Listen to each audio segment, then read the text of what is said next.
Olá pessoal, sou o professor Givaldo, estamos aqui para falar um pouco sobre a Amazônia e o seu desenvolvimento sustentável. Esse conteúdo ele é dedicado aos estudantes do 7º ano, ok? Então vamos lá. Pessoal, vamos entender nesse momento toda essa aula vai tratar sobre sustentabilidade, né?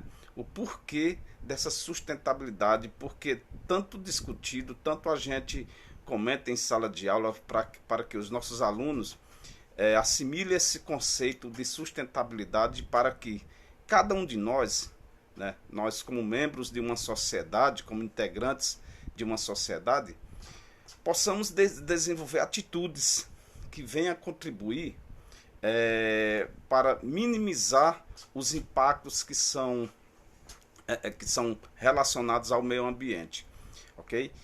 Então vejamos o seguinte, pessoal, a partir da década de 1950, né, segunda metade do século XX, né, nós vamos observar uma tendência de industrialização, de expansão da indústria, de urbanização em diversos países, né, desenvolvidos e como também subdesenvolvidos. E nós sabemos que quando ocorre esses dois fenômenos, né, quando há a ocorrência desses dois fenômenos, né, a gente vai perceber que vai associado a esses fenômenos vai acontecer também transformações do espaço geográfico, né? E essa transformação vai se dar muitas vezes pela substituição de elementos naturais por elementos antrópicos, ou seja, elementos humanizados, né? Aqueles criados pelo homem. E essa transformação do espaço muitas vezes resulta em danos, resulta em impactos que momentaneamente, né, devido àquele anseio de ver atendido as necessidades do homem, muitas vezes momentaneamente não se percebe. Então os danos, os reflexos, eles serão observados décadas mais tarde, né? Então essa transformação do espaço geográfico que se deu de forma acelerada, né, ela vai causar preocupação, principalmente nas duas após os anos 50, anos 60, anos 70, vai causar preocupação para que medidas sejam tomadas, ok? Então vejamos o seguinte: Amazônia Desenvolvimento Sustentável, organização não governamental. O que é uma organização não governamental? Que relação essas ONGs têm a ver, né, com o meio ambiente? Então são esses esclarecimentos que nós vamos tirar ao longo desses poucos minutos dessa aula. Entre as décadas de 1950 e 1970, houve um período de grande desenvolvimento econômico, tanto nos países desenvolvidos como nos países de industrialização tardia, como é o caso do Brasil. A industrialização e a urbanização se intensificaram. Ocorreu também grande crescimento populacional. Esses eventos foram acompanhados de intervenções humanas, na maioria das vezes prejudiciais ao meio ambiente. A exploração dos recursos naturais aumentou consideravelmente para atender às novas necessidades humanas, criadas pelas chamadas sociedades de consumo. Isso aí nós tratamos agora há pouco, né? A fim de combater a crescente destruição ambiental causada por esse modelo de desenvolvimento predatório, a sociedade se organizou em grupos, dando origem aos movimentos ambientalistas. Desses movimentos nasceram as organizações não governamentais, as ONGs, caracterizadas como organizações formadas por pessoas da sociedade civil, sem a participação dos governos dos países onde elas atuam. Os objetivos das ONGs são amplos e cada uma delas se dedica a determinada área de atuação. Por exemplo, combate à destruição do meio ambiente, defesa dos direitos da mulher, das minorias étnicas, culturais, da criança e do adolescente, do idoso, etc. Isso demonstra a dificuldade dos governos de cuidar desses assuntos de forma eficiente, mesmo em nações de grande desenvolvimento econômico. Então, pessoal, qual é a conclusão que a gente pode tirar aí, né? Principalmente do surgimento das ONGs. Como já foi dito, a ONG é uma organização não governamental, né? Muitas vezes formadas pela sociedade civil, por pessoas que não têm ligação com o governo, né? E aí elas despertam esse interesse em algum ponto, em algum problema que está sendo evidenciado, e aí essas ONGs vão trabalhar, né, em cima desses problemas para buscar soluções para a solução desses problemas, como já foi citado em diversos temas, né? Do meio ambiente, defesa dos direitos da mulher, né? Das minorias étnicas culturais, né? Da criança e do adolescente. Hoje nós observamos uma diversidade de ONGs que atuam em defesa de inúmeras situações. Passamos aqui. O desenvolvimento ecologicamente sustentável. Ora, pessoal, como é que o desenvolvimento é melhoria dos meios de produção, né? Então a nossa sociedade, mais do que nunca, ela carece de elementos, né, de produtos que venham a atender às nossas sociedades. Hoje nós temos uma sociedade amplamente urbana, né, na sua maioria urbana, uma sociedade que tem seus modelos de produtividade relacionada ao meio urbano, né? E aí, pessoal, aqueles que estão no campo produzindo, como também aqueles que produzem alguns elementos no meio urbano, né? Eles têm que ter essa noção que é um desenvolvimento ecologicamente sustentável, aquele desenvolvimento que minimize os impactos ao meio ambiente, né? É claro que, como eu disse, a todas essas transformações, todas essas modificações que são realizadas pelo homem, essas mudanças, essas alterações, muitas vezes o homem, no anseio de ver suas necessidades atendidas, né, muitas vezes ele não percebe, né, os impactos, os danos, né? Se percebe e faz de conta que não percebe, né? Mas esses impactos, como a gente trata da questão climática, esses impactos eles são visíveis, né, anos após, né? E quem vai pagar por esses impactos, muitas vezes, são outras gerações, né? Outras gerações, elas serão, muitas vezes, prejudicadas, principalmente quando está relacionado ao meio ambiente. Então, pessoal, portanto, é interessante que nós possamos ter essa noção de conhecimento de desenvolvimento sustentável. Então vejamos aqui. A atuação das ONGs contribuiu para aumentar a consciência social e ecológica das populações, fazendo com que as questões ambientais passassem a ser discutidas em reuniões internacionais.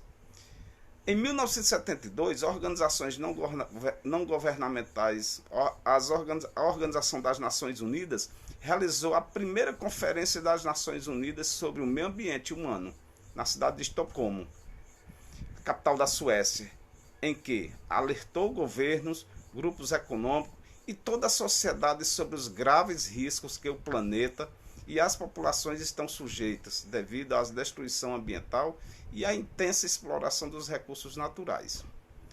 Foi nessa conferência de 1972 que nasceu a ideia de desenvolvimento ecologicamente sustentável, que visa a exploração dos recursos naturais de forma racional, sem desperdício e sem a degradação ambiental, de modo que as gerações futuras possam também se beneficiar deles. Nos últimos anos, têm ocorrido alguns progressos na questão ambiental. Leis severas foram criadas para proteger o meio ambiente e procuram-se novos caminhos para o desenvolvimento econômico e social sustentável. A consciência social e ecológica, no entanto, ainda está muito aquém das reais necessidades. Olha, pessoal, é interessante que nós façamos uma reflexão sobre o que diz esse último trecho aqui. A consciência social ecológica, no entanto, ainda está muito aquém das reais necessidades. Ora, quando a gente assimila bem esse trecho, trazendo para a nossa sociedade contemporânea, a gente vai observar que nós ainda temos que evoluir muito, mas muito mesmo no que se diz a conservação, a preservação do meio ambiente, né? Ter uma consciência ambiental formulada, uma consciência que de fato seja positiva, demonstre resultados positivos. Então, o que a gente vê hoje, principalmente no mundo, ou seja, principalmente aqui no Brasil, né? Que aqui no Brasil nós temos a floresta amazônica, né? Que assim é responsável pela distribuição de chuvas, né? na América do Sul, né? Tem uma grande responsabilidade nessa distribuição de chuvas. E o que a gente está vendo hoje são fatos alarmantes, fatos que preocupam. A questão do desmatamento de forma desordenada, né, para a expansão das grandes empresas agrícolas, né, para o agronegócio, ou seja, a floresta dando lugar ao agronegócio, é o Pantanal sofrendo queimadas intensas, destruindo toda a sua biodiversidade, né? E já está chegando o resultado, né? Já está chegando o resultado, que é o aquecimento, o calor intenso, a falta de chuvas em algumas regiões hoje no Brasil quase todo nós já sentimos essa carência de chuvas, né? São as grandes represas secando e nós estamos aí na iminência de ter colapso de fornecimento de energia elétrica justamente por conta de falta de água, falta de chuva para o reabastecimento dessas grandes represas. E tudo isso tem um ponto fundamental, tem um ponto que nós podemos levantar a questão da responsabilidade. O homem, né? O próprio homem, com suas ações danosas, com suas ações predatórias. Certo? Então vejamos aqui, nesse tópico, o desenvolvimento sustentável da Amazônia. Como se dá esse desenvolvimento? O que foi feito para que as populações nativas, as populações ribeirinhas, né, assimilassem essa ideia de desenvolvimento sustentável? Os estudos realizados na Amazônia Legal mostram que vastas áreas da região apresentam solos impróprios para a prática da agricultura, por serem arenosos e rasos. Quanto à floresta, ela vive por si só, isto é, ela mesma alimenta o solo por meio da decomposição de troncos de galhos e folhas que caem e formam uma espessa camada de solo orgânico, o humus, que, por causa disso, só retirar da vegetação da floresta teria poucas chances de recompor, ainda que ficasse intacta por muitos anos, aumentando a possibilidade de desertificação na região. Assim, existe na Amazônia, como também em outras regiões e em todas as atividades humanas, a necessidade de aplicação do desenvolvimento ecologicamente sustentável. Na Amazônia, muitas comunidades e empresas já praticam a exploração de recursos da floresta, de acordo com os princípios do desenvolvimento ecologicamente sustentável. É o caso do extrativismo do látex, da castanha do Pará, do jambo, do açaí, das fibras vegetais para a confecção de diversos artefatos, gomas para a fabricação de chicletes, etc., sem causar degradação ambiental. Atualmente, além de coletados, são também cultivados o guaraná, o cupuaçu, o bacuri, a pupunha e o açaí, utilizados na indústria de refrigerantes e de alimentos, ou vendidos in natura. Então, pessoal, as pessoas muitas vezes elas não percebem isso que está sendo abordado aqui nesse tópico, né? E aí partem para a destruição da Amazônia, achando que ela naturalmente vai se recompor, né? A floresta, o seu solo é um solo arenoso. Uma vez retirada a camada vegetal, né, esse solo, a tendência dele é a ocorrência de desertificação, porque a floresta, ela mesma, ela provoca essa capacidade de regenerar. A floresta estando lá, né, porque suas folhas caem, seus galhos caem, seus frutos caem, e muitas vezes ali eles vão se decompor ali no solo e automaticamente provocam esses elementos orgânicos, provocam a produção de substâncias ricas, né, em matéria orgânica para o abastecimento daquela floresta. Ou seja, um ciclo que a formação vegetal mesmo produz. Ok? Uma vez essa floresta retirada, essa cadeia de ciclo, esse movimento de ciclo vai acabar. E vai ocorrer, como especialistas já afirmam, né, vai haver um processo de desertificação. Ok? Então, por isso que é interessante, né, essa questão dessa consciência de se desenvolver o desenvolvimento sustentável na Amazônia. As reservas extrativistas da Amazônia. O que são reservas extrativistas? Desde a década de 1970, seringueiros e castanheiros se opõem à forma de como a Amazônia vem sendo ocupada, com o avanço da colonização na região. Eles têm sido expulsos das áreas onde praticavam extrativismo vegetal. Diante disso, decidiram se organizar e pressionar o governo federal para a criação de reservas extrativistas. Estas devem ser entendidas como unidades de conservação da natureza, ou seja, as reservas extrativistas são unidades de conservação da natureza e legalmente instituídas pelo poder público para ser utilizadas por populações extrativistas tradicionais. Nas reservas extrativistas, além de os recursos da floresta serem explorados de forma sustentável, pratica-se também a agricultura de subsistência e a criação de animais de pequeno porte, assegurando os meios de vida das populações tradicionais. São ainda garantia de proteção contra a invasão dessas terras e contra o desmatamento e a destruição de ecossistemas. Ou seja, pessoal, a reserva extrativista, ela foge tudo o que diz a grande produtividade do agronegócio, né? Foge todos esses conceitos. As reservas extrativistas, elas são espaços onde lá são desenvolvidos atividades de subsistência. Quando se diz atividade de subsistência, pessoal, significa dizer que as populações que lá vivem, elas vão utilizar os recursos naturais sem degradar, né? Vão produzir apenas o que elas necessitam para sobreviver, certo? Elas não vão produzir, muitas vezes, para o fim comercial. É claro que elas comercializam aquelas comunidades, aquelas populações que lá existem, claro que elas vão comercializar o excedente, né? Por exemplo, uma comunidade uma família que cria seus animais, né, lá dentro da reserva, chega um momento que ela pode vender, né, o que está sobrando, né, para fazer com que circule um dinheiro para que ela compre mantimentos, outros alimentos que ela não produz. Então, é mais ou menos nesse sentido, né?